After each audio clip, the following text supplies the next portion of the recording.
Palakpakan natin ang maglalaro, Miss Ines Veneracion! Ano ang pakiramdam, Ines? Ayan, nandito na ako. Ano pang gusto nyo? Kayo. Oh, tanong, Ines, paano ba nagsimula lahat para sa'yo? Paano ka na-discover? Extra pa lang din ako dati. Okay. So, halimbawa, may pelikula ka. Ako yung tipong lumalakad sa likod mo. Daan-daan, Ganon, ang mga talent. Tapos ang sweldo ko dati, 50 pesos.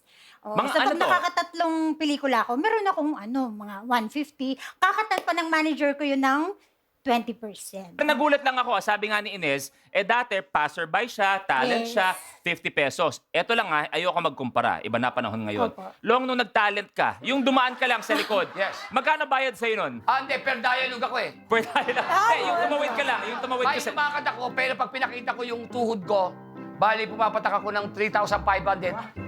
Tuhod. Tuhod lang yon. Oo. Tuhod lang yon. Kasi pagka binuong katawan mo, siguro mga 1.2 ako nun. Tsaka malayo ka pa nun, ha? Malayo pa ako nun. Pero ito totoo. Kung nabalikan nyo, may isa tayong episode dito sa Deal or No Deal. Nakausap ko si Miss Ines at naging emotional ka. Sabi mo, may isang time sa buhay mo na hindi naging biro, na hindi rin biro yung mga nilalabanan mo sa utak at puso mo. Apo. Okay na ba konting kwento dun sa time na yon sa buhay mo? Yes, dati. Dumating ako sa punto na nawalan ako ng project, wala na akong kuha sa akin. Tapos ang natira na lang sa bangko ko, 1,000 pesos. Tapos may isang artista ulit na tumulong sa akin, na gumabay sa akin.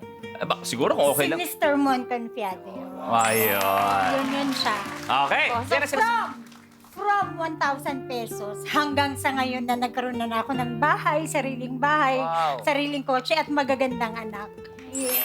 Yan ang kwento sa buhay. Hindi palaging nasa taas, daran-daran, may pagdaraanan tayo. Importante, bumawi tayo dahil may blessings pa rin na ibibigay Yes, si Lord sa ating Yes, lahat. po. At isang blessing natin ngayong gabi, with I Want and Kapamilya Online Live, together forever tayo.